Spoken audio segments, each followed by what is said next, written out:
Hello everyone and welcome back to the Great Ace Attorney Chronicles. In the last episode, we ran into Mr. Herlock Sholmes. We investigated Soseki Natsume's room, and now we're back up in Mr. Garridebs' room, and we are trying to figure out what secrets that he is hiding from us. And to do so, Mr. Herlock Sholmes bequeathed on us lovely set of deductions that we are going to dismantle, take apart, and make him feel terrible. So yeah, here we go. At least, that's what I want to believe. Let us start again. From the beginning. Of Herlock Sholmes' Logic and Reasoning Spectacular. Course correction. So here we go. I'm interested to look around and discover things in this scene. It certainly shouldn't take a great detective to see that a fearsome beast has been on the rampage of late within these four walls. Thus we are faced with the question, what form might this beast take? For a man with a military breeding, your eyes are uncommonly candid. Are you? Your furtive glance, Mr. Garrideb, leads us directly to the answer. The true nature of the beast that has run rampant here is revealed by that lion statue. It is not the lion statue. I really didn't see the lion thing coming.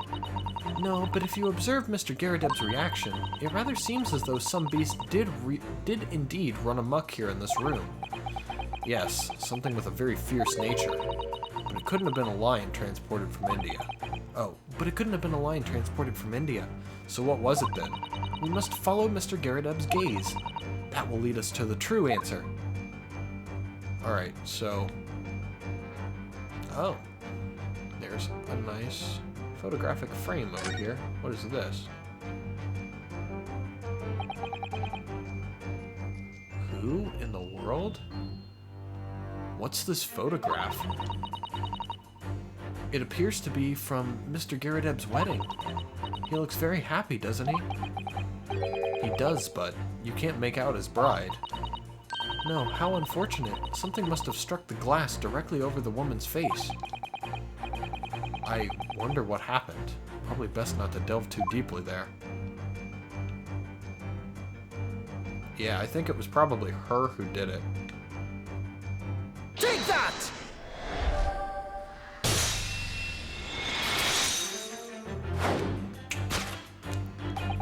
The true nature of the beast that has run rampant here is revealed by that newlywed bride. Precisely, Mr. Naruhodo. No other explanation could possibly fit. Yes, this framed print pictures your wife, Mr. Garrideb. And while we lament the fact that her face is obscured, we can still make out her mighty arms and note the considerable horsepower they must contain. Oh my god.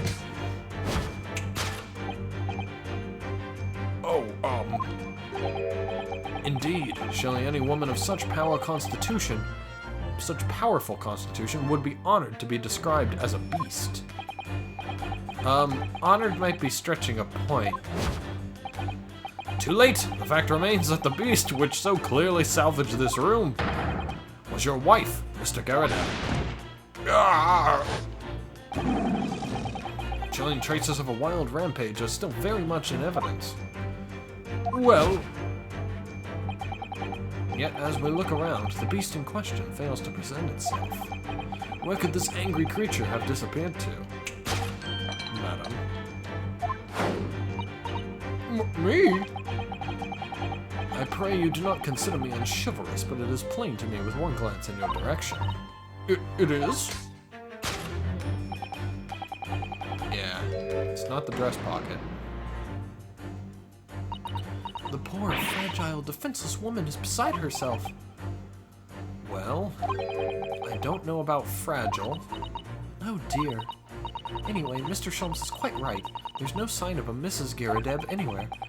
But it seems there may be a clue as to her whereabouts. A clue that this maid is trying to hide. I wonder where Mr. Garrideb's wife could be. Let's find out. I can't check the teapot.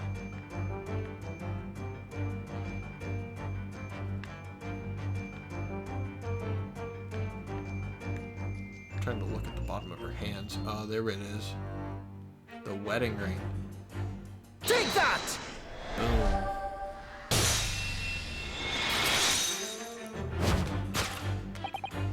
Your wedding ring gives us a handsome clue as to the beast's current whereabouts.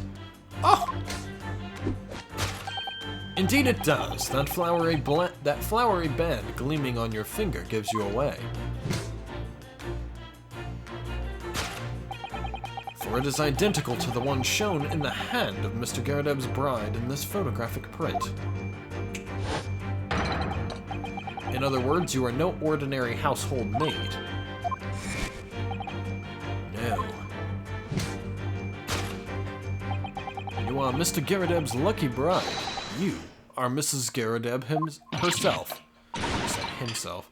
My word!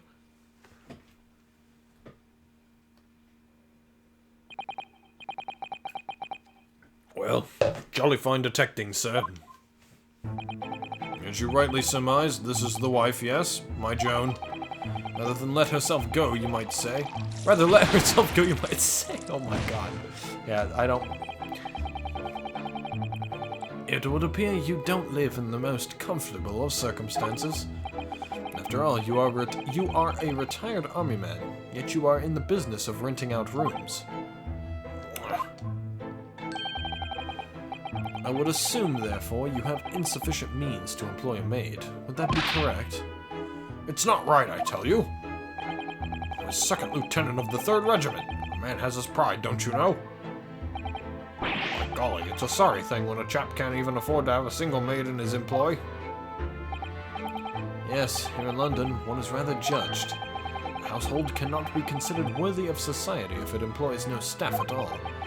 Though in my considered opinion, such concerns about appearances are a folly. You mean Mr. Garrideb has his wife? Work as his maid? Precisely. Am I right, Mr. Garrideb?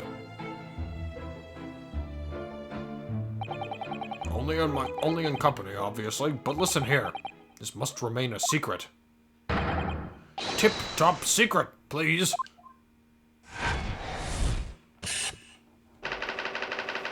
The raging wife. Yeah, that'll happen.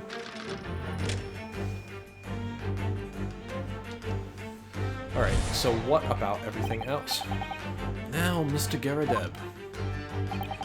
It is plainly clear that you still have deep feelings for this formidable beast. Indeed, that blithe pose, the distress this loss has caused you is veritably tangible. Your head weighs heavy on your shoulders. The pain you feel being revealed by that supporting arm. Mr. Sholmes is quite something. He's still calling Mr. Garrideb's wife a beast. Yes, as a woman, that feels rather uncomfortable. But Mrs. Garrideb is standing beside her husband as we speak. In other words, he hasn't lost his beloved at all, has he? Oh, how true! So perhaps that supporting arm that seems to be propping up his head has some other significance then. According to Mr. Sholmes, Mr. Garrideb's pain is tangible, though. What could that pose of his really signify? Well, we saw it slightly. He got slapped. Yeah, pretty hard. Take that!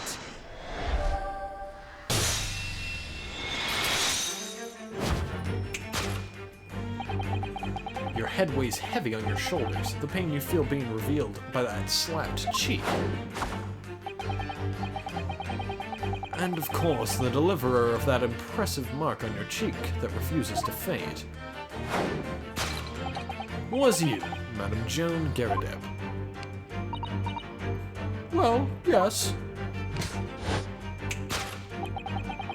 You've been desperate to hide the slap mark on your cheek, sir. Ah!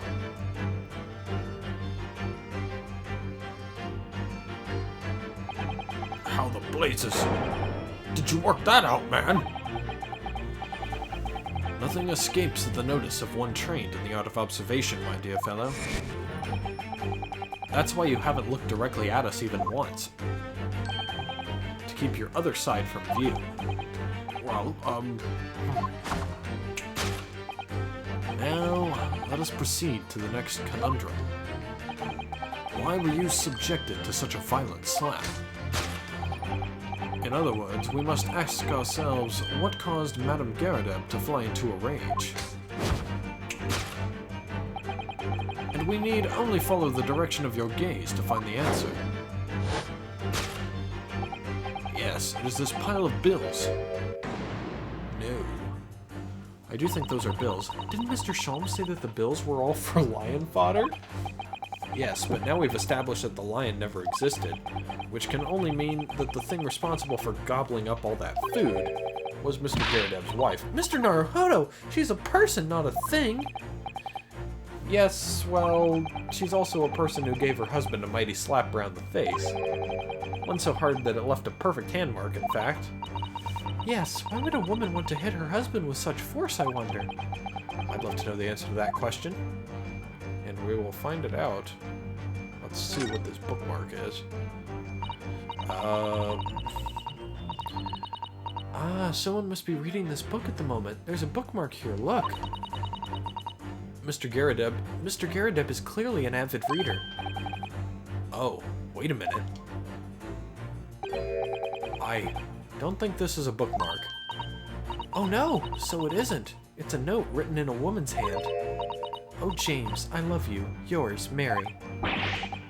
And look, next to the signature here. Lip marks made with lipstick. Oh, what a passionate and romantic gesture. I keep flip-flopping back between their voices because they only change like a small little triangle section of the text box to dictate who's talking. Oh, I guess they raised them up a little bit too. I need to pay more attention. Don't get any ideas, Susato-san. Oh dear, I'm sorry. So this bookmark is actually a love note then.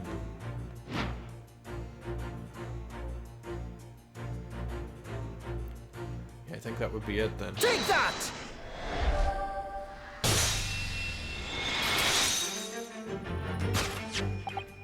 Yes, it is this love note that has given rise to the pain you suffer. Oh, James, I love you. Yours, Mary. Passionate indeed. Perhaps the sender of this note, a certain Miss Mary, is the fly in the ointment here? Oh, God! Once again. Ah! But I don't know the Bally Woman. You don't know her? That note wasn't written to me. It was just in the book. I don't know how it got there. It was just in there, you say? Oop, I hit the wrong button. That's right, that's what I've been saying! A likely story. Now listen here, Joan, old thing. I explained at the time. I bought the book at that second-hand place, and that note must have already been in there. So the previous owner of the book was using the note as a bookmark, you mean? That's right, that's what I've been saying! A likely story. For heaven's sake, woman, look at the name, it's written to James! My name, in case you'd forgotten, is John. Ah!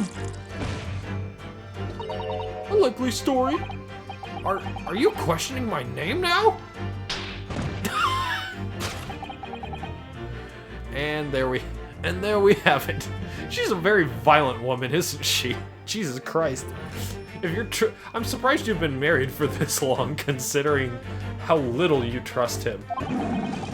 Arouse the suspicions of the female heart, and you shall unleash a beast with a most ferocious bite.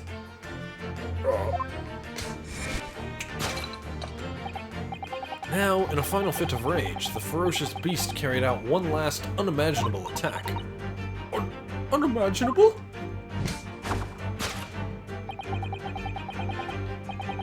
The aftermath of which can clearly be seen by observing the carpet over here. A very expensive woolen carpet, if I am not mistaken. Oh, dearie me. What could have caused such a destructive outburst? Oh. This time, madam, I'm afraid it is you who has inadvertently revealed the truth to me. The wandering eye has settled upon the answer very neatly indeed. Yes, to explain the dire state of the carpet, we need only look at the Tower of Cakes. No, I don't think that's it. But surely Mrs. Garrideb didn't eat the carpet. No, of course not. There doesn't appear to be any doubt. The state of disarray that this room is in is a result of her wild temper. No, that's true. So this is the last part of Mr. Sholmes's deduction that we need to fix. We need to only follow Mrs. Garrideb's gaze. That will tell us the real answer. alright, let's see what we can see. Yes. Okay. So there's a Tower of Cakes. There's a circus handbill here. We don't... What does it say? This is an advertising handbill for the circus. Batty's Circus. It's in a nearby park. Isn't this the same as the one we saw earlier? The one that was folded up in Mrs. Garrideb's pocket? Perhaps they're very great circus lovers? It couldn't be that the Hungry Lion is somehow involved again here, could it? Oh dear, I hope not. I do hope not. I don't see anything on the back wall that it could be. I'm pretty sure, because you can see, I'm going to click on the carpet down here so that you look at it. The carpet here has been ripped to shreds. Yes, and according to Mr. Sholmes's deduction, the tears match those made by an Indian lion's teeth exactly. Oh, look here. What is it? If you look closely at the edge, you can see scorch marks. Oh, yes, so you can. In that case, perhaps the carpet wasn't eaten in the normal sense at all. Let's rethink this with that in mind. Okay. So, I'm going to click on the candlestick first. This looks like a very old candlestick, doesn't it? The base looks too small. Surely it's very unstable. Looks to me like even the slightest knock would make it topple over. Oh dear, that would be dangerous. Wait, take a closer look at this. There's one candle missing. Yes, I didn't notice that before. Why is that, I wonder? Why is one candle of the three missing from its holder?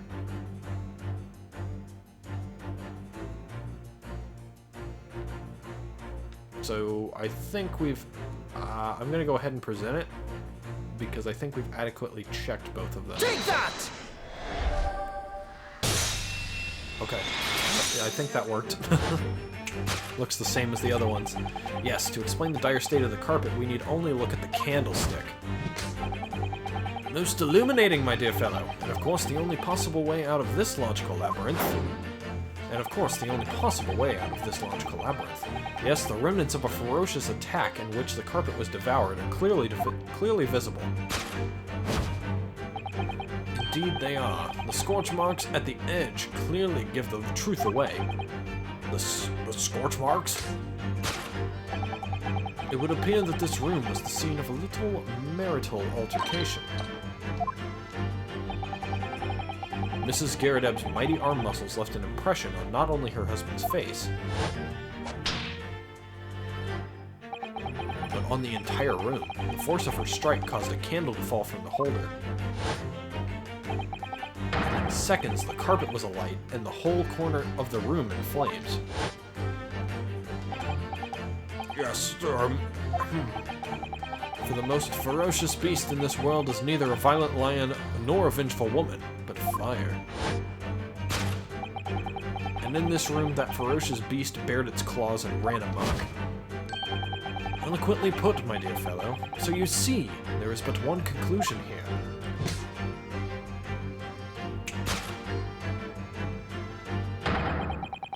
After the sparks of marital discord flew, this room was the scene of a fire.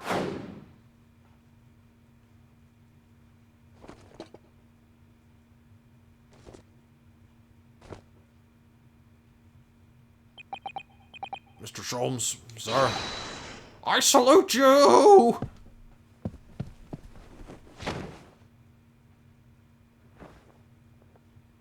She is rather strong, isn't she?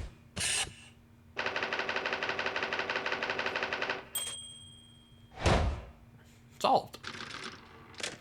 Budding bum bum.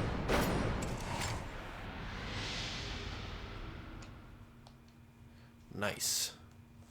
That was fun. It's these dashed long winter nights, you know. Nothing to do but read in front of the fire. Luckily, there's a jolly good second-hand bookshop just around the corner. Buy all my old novels there. And in the pages of one particular novel, you discovered some rather illicit material. For which your wife admonished you harshly, it seems. Don't know about admonished. Demolished might be rather close to the mark. And beast is most certainly have to Here we go again. And the carpet, was that destroyed by a fire when a candle fell on the floor? I'd say it was. Happened in the blink of an eye, you know. The whole place filled up with smoke. Couldn't see a bally thing. I was caught between the old stick's rage and the raging flames. You paint a torrid picture, sir. One that would have been most entertaining. That's sympathy for you. Didn't take too long for the fire to spread, of course. The bally furniture started going up as well. Had to hide the mess behind that screen for the time being. Over here, Mr. Garrideb? Well, you have nothing more to hide now, if you'll allow me.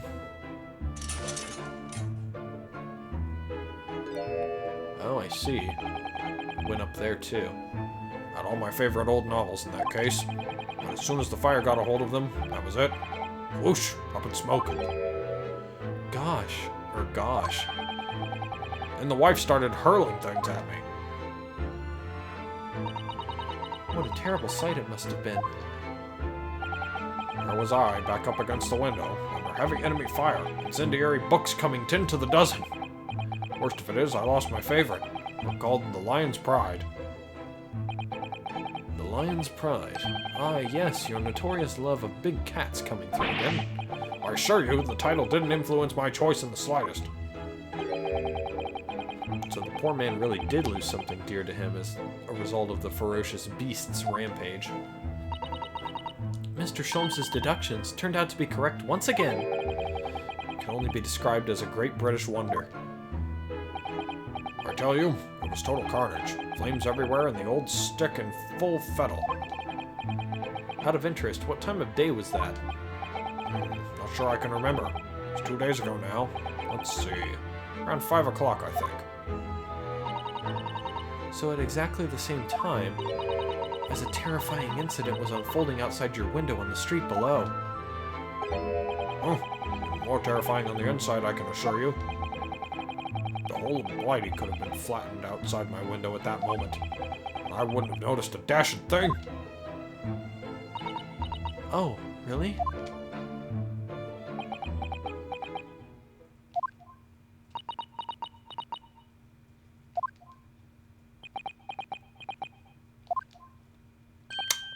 Dots?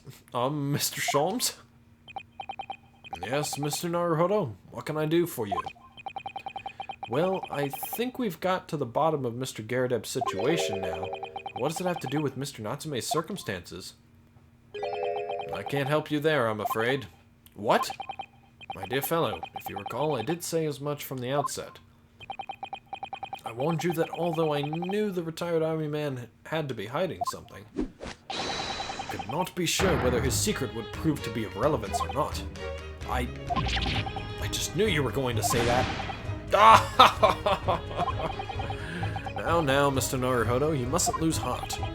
Bear in mind that all things fall into one of only two categories. Those relevant to the case and those not. That makes no sense to me. Well, no matter. It is of far greater importance that you make up your mind now.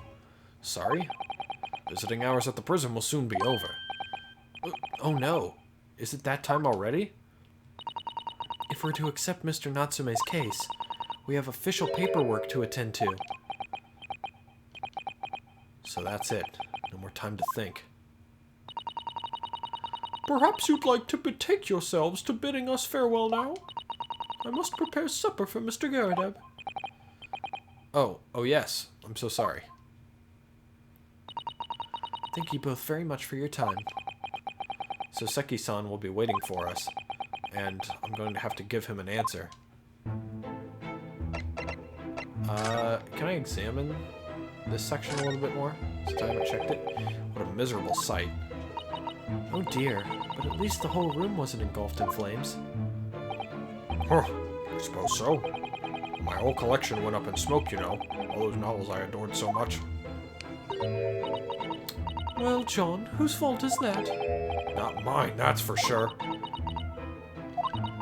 Well, whoever may or may not be to blame, I'm quite sure you can buy some new old books to replace them, can't you? New old books? Probably nonsense. Does sound like a contradiction in terms, but then again, these two are full of contradictions. Oh my goodness. That's couples for you, Mr. Naruhodo, or so I've been led to believe. Well then, yep. I guess we had better move to the prison and accept his case. Or don't accept it and just let him die. One of the two. Oh, something outside. It's time, Mr. Naruhodo. We must hurry back to the prison. Yes, I know. Let's hail a Oh. What's the matter? It looks like something's going on over there in front of the Garridebs house. Hmm? Who in the ever-loving fuck are you? Oh, God, no. So this is the killer. What in the fuck? What the... Huh? What? I'm at a loss as to what voice I should give this crazy motherfucker. I know thee not, old man. Fall to thy prayers. Who are you calling an old man, you rum-looking niminy-piminy? There are more things in heaven and earth, Horatio, than are dreamt of in your philosophy. Who's this Horatio fella, eh? What are you on about? Excuse me. Eh? What the? Who are you now? I'm sorry, it just looked as though there might be some problem here. And my associate here, Mr. Ryunosuke Naruhodo, is a lawyer, you see. Eh? A lawyer? What?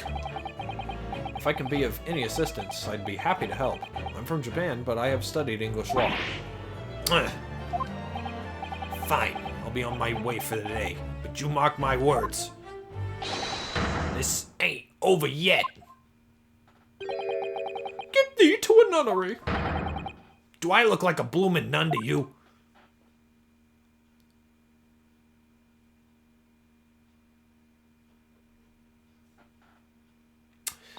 Well then, I do hope you're not injured.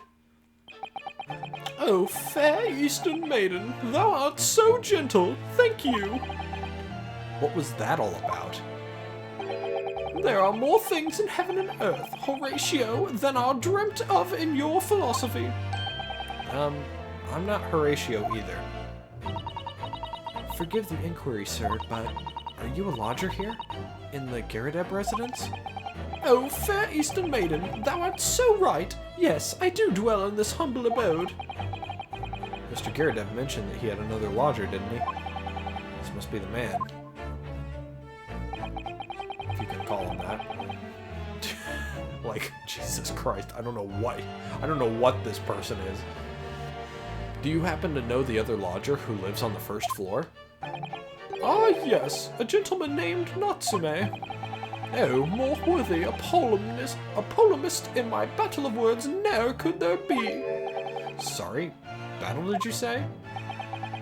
Who is the stronger, Hamlet or Macbeth? Mr. Natsume and I sparred long into the night. So you're like his book club partner? I see. I don't fully understand, but it seems Mr. Natsume and this gentleman are acquaintances at least. So, fair maiden, so good gentlemen, I can tarry here no longer. Fare thee well. I didn't really understand him, but I think he's returned to his room. It seems he's unaware of what happened to Mr. Natsume, so he can't really help us. With Soseki-san and that man as lodgers, the Garrideb house is certainly full of eccentrics. Anyway, I'll go and find a carriage. Yes, I'm sure Mr. Natsume is eagerly awaiting our return. Let's hope we can get to the prison before visiting hours are over. And so we go to the prison. We'll do this entire conversation. This will be like an extended episode.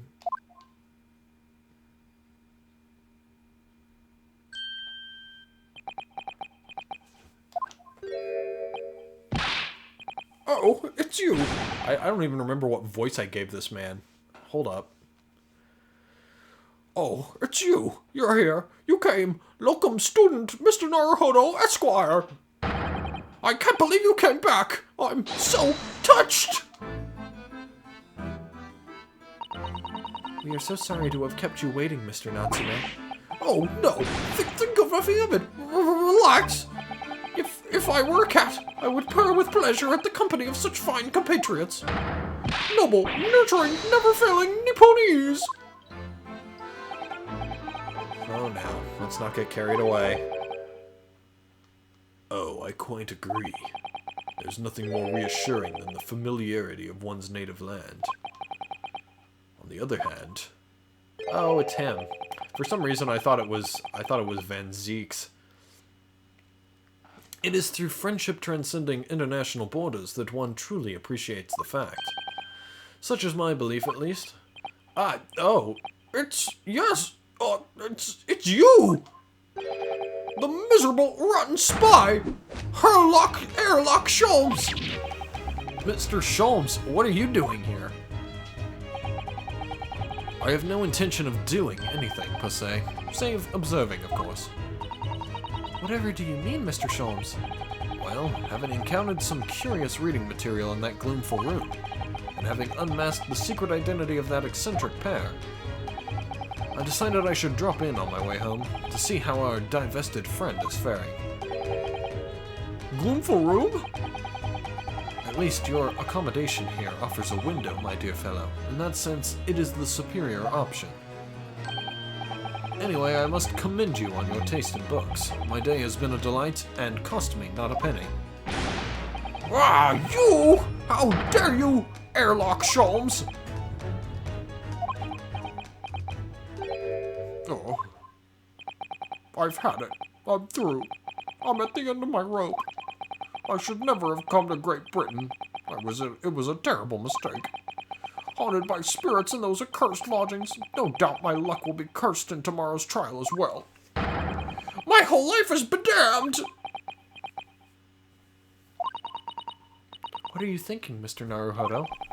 He mentioned that once before, didn't he? That his lodgings were cursed, I mean. There's much truth in Mr. Mustache's words. What? Cursed is a wholly appropriate description, I would say, for the man's lodgings, and indeed for tomorrow's trial. What's that supposed to mean? You know what? We'll end it here, and we'll do this entire conversation in the next episode. So, yeah, thank you guys very much for watching. Wow, we definitely went through quite a lot this episode. Oh god, those two new voices of the people outside of the Garrideb residence. No. Absolutely not. Even though I think I'm doing the eccentric one's voice rather well. It's oh god. Alright, so that's gonna be it for me for today. Thank you guys very much for watching. I will see you guys in the next time where we go through probably an emotional type of conversation here with Soseki. And I don't know, we don't really have much evidence at all, so maybe we'll do more investigating afterwards, or maybe we'll be forced to jump straight into the trial and do whatever we may with what we have. So yeah, see you guys then.